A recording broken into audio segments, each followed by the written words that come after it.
వచ్చిన మీ అందరికీ ప్రత్యేక వందనాలు. మా తరఫున ప్రత్యేక వందనాలు చెల్లించుకుంటున్నాను. 74వ సంకీర్తన 11 నుంచి ఉత్తర ప్రత్యుత్తరాలుగా చదువుకుందాం. నేను చెప్తాను, నా వెనకాల మీరు అందరూ పడకండి. నీ హస్తమును నీ దక్షిణ హస్తమును నీవెందుకు ముడుచుకొని ఉన్నావు? నీ రొమ్ములో నుండి దాన్ని తీసి వారి నిర్మూలము చేయము. పురాతన కాలము మొదలుకొని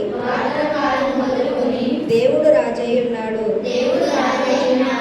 దేశంలో మహారక్షణ కలుగజేయవాడు ఆయనే.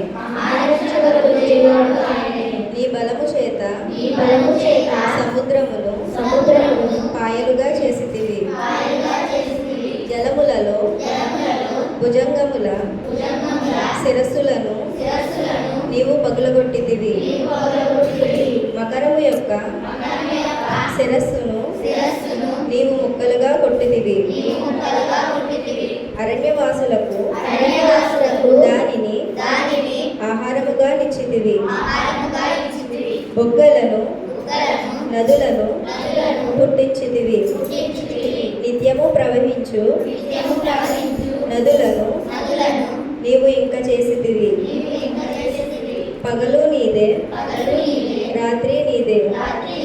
సూర్యచంద్రులను నీవే నిర్మించితివి. భూమికి సరిహద్దులను నియమించిన వాడవు నీవే.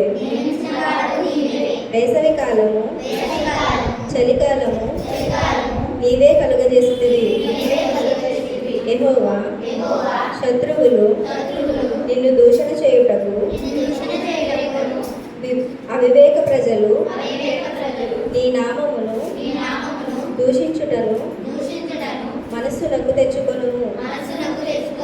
దుష్టమృగమునకు నీ గువ్వ యొక్క ప్రాణమును అప్పగింపుము.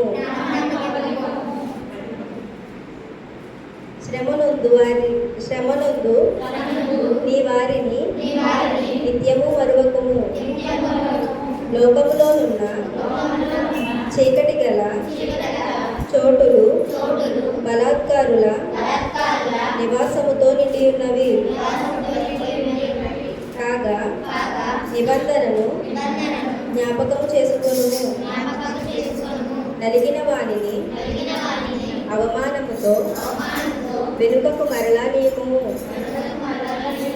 శ్రమలనందు వారు దరిద్రులను నీ నామము సన్నతించుదురుగాక.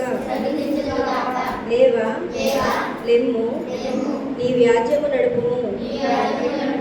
అవివేకులు దినమెల్లా నిన్ను నిందించి సంగతి జ్ఞాపకము చేసుకొనుము. నీ మీదికి లేచేవారు